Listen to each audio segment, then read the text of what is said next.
નમસ્તે વિદ્યાર્થી મિત્રો, શ્રી નિરાશ શૈક્ષણિક સંકુલની યુટ્યુબ ચેનલ પર સ્વાગત છે. તો આજે આપણે ભણીશું ધોરણ 4 આસપાસ એટલે કે પર્યાવરણ. એમાંનું મિત્રો પ્રકરણ છે 10 કબડ્ડી કબડ્ડી કબડ્ડી. બરાબર, તો પ્રકરણ 10 તરફ આપણે જઈએ. શું કે છે? કંઈક ગીત જેવું છે કે કબડ્ડી કબડ્ડી કબડ્ડી આઉટ આઉટ, એક બાજુ બધી છોકરીઓ મોટેથી બૂમો પાડે છે. બરાબર, કબડ્ડી કબડ્ડી બોલે છે અને આઉટ આઉટ એમ એક બાજુથી બધી છોકરીઓ શું પાડે છે? બૂમો. કબડ્ડી કબડ્ડી કબડ્ડી અહીંથી પકડો. બરાબર, કબડ્ડી કબડ્ડી પગ પગ પગથી પકડો, તેનો પગ પકડો. કબડ્ડી કબડ્ડી વસુધા તું અહીં આવ, તેને તું અહીંથી પકડ. અરે જો સુશીલા, તેનો હાથ રેખાને અડે નહીં, તેનો હાથ પકડ. બરાબર, કબડ્ડી કબડ્ડી ઓહો તેણે અડી લીધું. આઉટ આઉટ આઉટ, બધા આઉટ. હો હો હો, તમારી ટુકડીના બધા આઉટ. બરાબર, આવી રીતે બૂમો પાડે છે, બોલતા જાય છે અને રમત રમતા જાય છે. તો કઈ છે મિત્રો રમત? કબડ્ડી. બરાબર, તો અહીંયા આપણે ચિત્ર જોઈએ છીએ. બરાબર, જો ટુકડીના એને પકડે છે, અહીંયા મધ્ય રેખા છે. બરાબર, એને અડવાની કોશિશ કરે છે. આ છોકરીઓ શું કરે છે? તેઓ આઉટ આઉટ આઉટ બૂમો પાડે છે. તેનાથી સ્પષ્ટ થાય છે કે તેઓ રમત રમે છે. શું બોલે છે? આઉટ આઉટ એમ બોલતા હોય એવું. બરાબર, કંઈક રમત રમે છે એવું ચિત્રમાં દેખાય છે. આ રમતને તમે શું કહો છો? ચેડુ ગુડ્ડુ, હુતુતુ, ચૂકીટ કીટ, હા ડુડુ અથવા તો કબડ્ડી કે કંઈક બીજું જ. બરાબર, આ બધા એના નામ છે. જ્યારે શ્યામલાને છોકરીઓ ઘેરી વળી અને પકડી લીધી, બધાએ વિચાર્યું કે તે આઉટ થઈ ગઈ. કોઈકે તેના પગ પકડ્યા અને કોઈકે તેના હાથ પકડ્યા. જ્યારે એક છોકરીએ તેને કમરથી પકડી, પરંતુ શ્યામલા હાર માનવા વાળી ન હતી. તેણે વધુ તાકાત લગાવી, પોતાની જાતને ખેંચી અને મેદાનની મધ્યમાં રહેલી રેખાને અડવામાં સફળ રહી. બરાબર, એ સફળ રહે અને એને જેટલા અડ્યા હોય તો એ બધા જેને સ્પર્શ કર્યો હોય એ બધા શું ગણાઈ જાય? આઉટ ગણાઈ જાય. જ્યારે શ્યામલા રેખાને અડી ત્યારે સામેની ટુકડીની બધી છોકરીઓએ તેને પકડી હતી. તો જ્યારે શ્યામલા છે એ રેખાને અડી, મધ્ય રેખાને, ત્યારે સામેની બધી ટુકડીની જે છોકરીઓ હતી એને પકડી હતી, એટલે કે એને સ્પર્શ કર્યો હતો. તેથી તેઓ બધી આઉટ થઈ ગઈ. બરાબર, પરંતુ રોઝીએ દલીલ કરી કે શ્યામલાએ વચ્ચે શ્વાસ લીધો એટલે ટુકડી આઉટ ગણાય નહીં. પરંતુ એમાંની એક રોઝી નામની જે છોકરી છે એ દલીલ કરી કે શું કરી કે શ્યામલાએ વચ્ચે શ્વાસ લીધો એટલે ટુકડી આઉટ ગણાય નહીં. તો શ્યામલાએ કહ્યું તે સાચું નથી.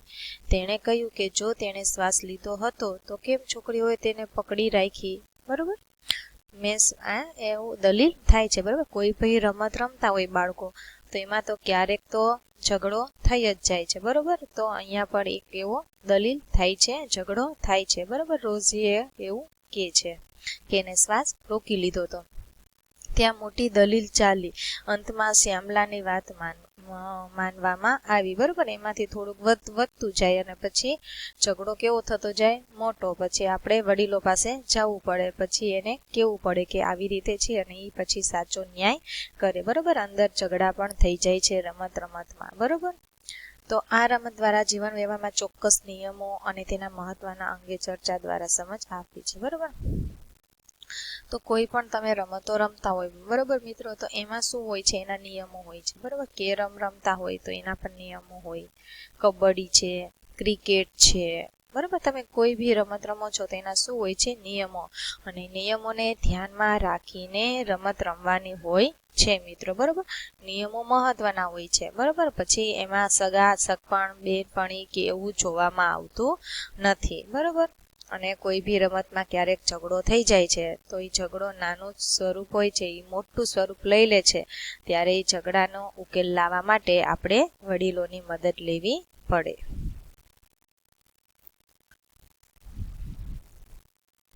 કબડ્ડીની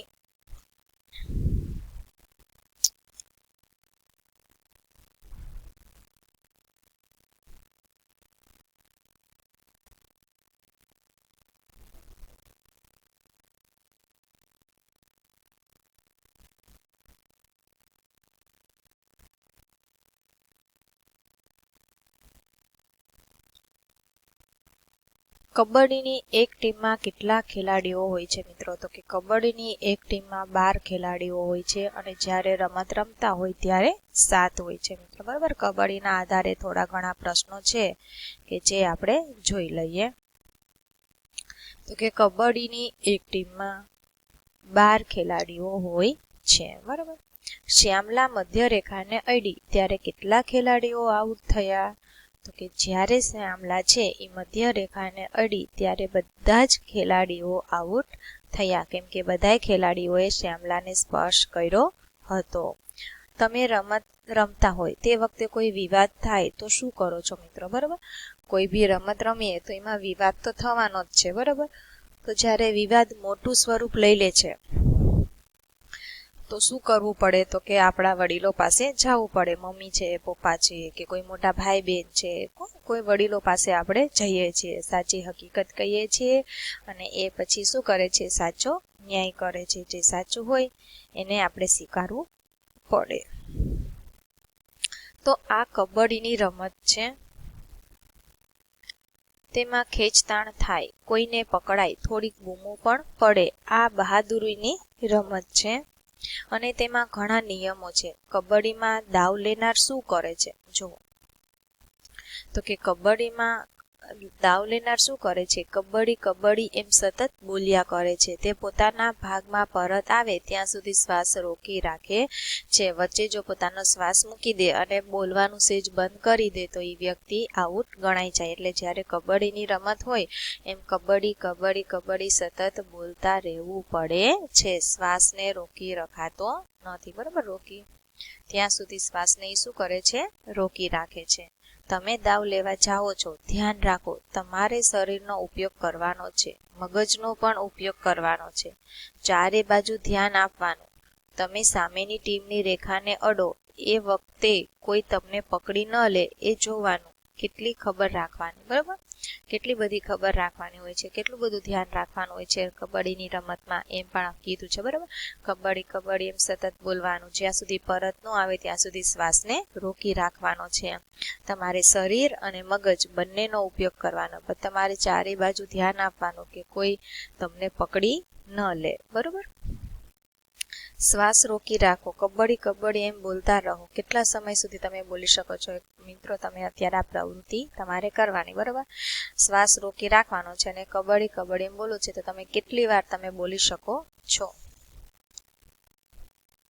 તમે મેદાનમાં જાઓ ત્યારે કબડ્ડી રમો. તમારા હાથ, પગ અને આંખો પર ધ્યાન આપો. તમારા ધ્યાનમાં આવશે કે આ બધા અંગો સાથે કામ કરે છે. બરોબર, હાથ, પગ, મગજ, આંખ આ બધું સાથે કામ કરે છે.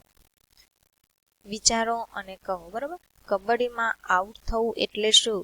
કેવી કેવી રીતે આઉટ થવાય છે? બરોબર, તો કબડ્ડીમાં આઉટ થવું હોય તો કઈ રીતે આઉટ થવાય? તો કે જો તમે જે વ્યક્તિ દાવ ત્યાં જાય છે દાવ લેવા તો એ કબડ્ડી કબડ્ડી એમ સતત બોલવું પડે છે. જો પોતાનો શ્વાસ ત્યાં રોકી રાખે તો એ આઉટ ગણાય છે. બરોબર, ત્યારબાદ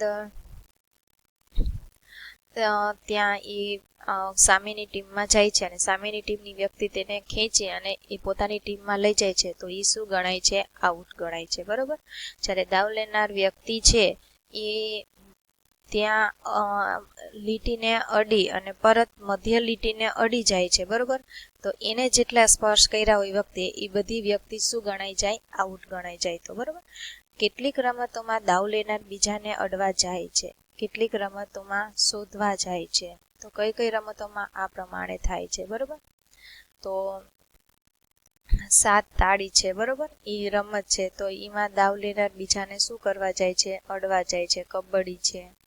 પછી બરોબર, ઓર આંધળો પાટો છે, 7 તાળી છે. તો આ બધી રમતોમાં અડવા જવું પડે છે. તો કેટલીક રમતોમાં શોધવા જવું પડે છે. સંતા ટુકડી છે. બરોબર, સાતોડિયું છે.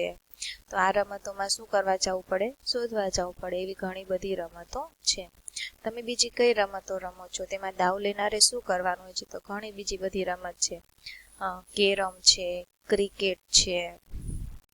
બરોબર, પછી ગીલી દંડો છે. ઘણી બધી રમતો છે. 7 તાળી છે, સંતા ટુકડી છે.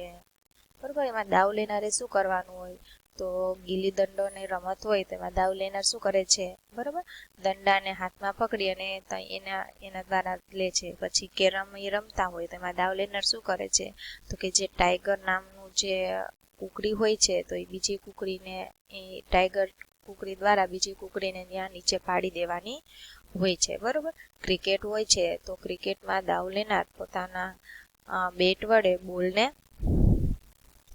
દૂર સુધી ફેંકી અને રન બનાવે છે, બરાબર. તો આવી રીતે રમતો રમવાની હોય છે, બરાબર.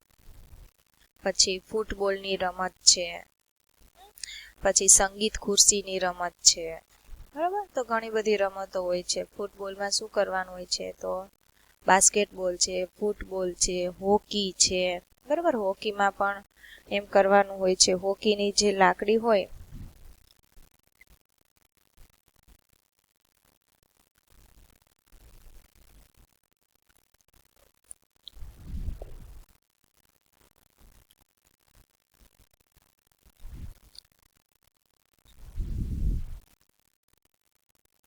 ત્યારબાદ છે અહીંયા કર્ણમ મલ્લેશ્વરી. કર્ણમ મલ્લેશ્વરી વેઇટ લિફ્ટર છે મિત્રો. વેઇટ લિફ્ટર એટલે શું, તો આપણને જો કાઉન્સમાં આપ્યું છે, વેઇટ એટલે કે વજન અને લિફ્ટ એટલે કે ઊંચકવું, તો કે વજન ઊંચકનારમાં, બરોબર. તે છે એમ વજન ઊંચકનારમાં તે કંઈક મેડલ એને મેળવ્યું હશે, એટલે કે વેઇટ લિફ્ટર છે. તે આંધ્રપ્રદેશની છે, બરાબર. આંધ્રપ્રદેશ જે રાજ્ય છે એનું છે. તેના પિતા પોલીસમાં છે, બરાબર. કર્ણમ મલ્લેશ્વરીના પિતા પોલીસમાં છે, બરાબર. વેઇટ લિફ્ટર એટલે કે વજન ઉંચકવામાં તે વધારે પાવરધા હશે. મલ્લેશ્વરીએ 12 વર્ષની ઉંમરે વજન ઉંચકવાની શરૂઆત કરી હતી. પ્રશ્ન પૂછાઈ શકાય કે મલ્લેશ્વરીએ કેટલા વર્ષની ઉંમરે વજન ઉંચકવાની શરૂઆત કરી હતી મિત્રો, તો કે 12 વર્ષ. કર્ણમ મલ્લેશ્વરી શેમાં પાવરધા છે, તો કે તે વેઇટ લિફ્ટર છે, બરાબર. હવે તે 130 કિલોગ્રામ વજન ઉપાડી શકે છે મિત્રો. કેટલો વજન ઉપાડી શકે છે, કર્ણમ મલ્લેશ્વરી છે એ 130 કિલોગ્રામ વજન ઉપાડી શકે છે. મલ્લેશ્વરીએ આંતરરાષ્ટ્રીય સ્તરે 29 ચંદ્રકો જીત્યા છે. 29 એટલે કે 30માં એક જ ઓછો, બરોબર. 29 ચંદ્રકો જીત્યા છે. તેની 4 બહેનો પણ વેઇટ લિફ્ટર બનવાના પ્રયત્નો કરે છે. તેને 4 બહેનો છે એ પણ વેઇટ લિફ્ટર બનવાના પ્રયત્નો કરે છે. તો અહીંયા આપણને કર્ણમ મલ્લેશ્વરીની માહિતી આપી હતી જે આપણે જોયું, બરોબર. તે કેટલા કિગ્રો વજન અત્યારે ઉચકી શકે છે મિત્રો, 130 કિગ્રા.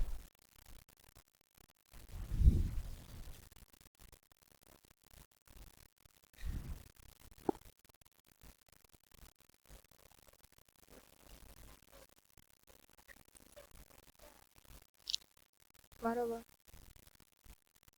ત્યારબાદ જોઈએ સરિતા ગાયકવાડ, એની વાત છે, જોઈ લઈએ.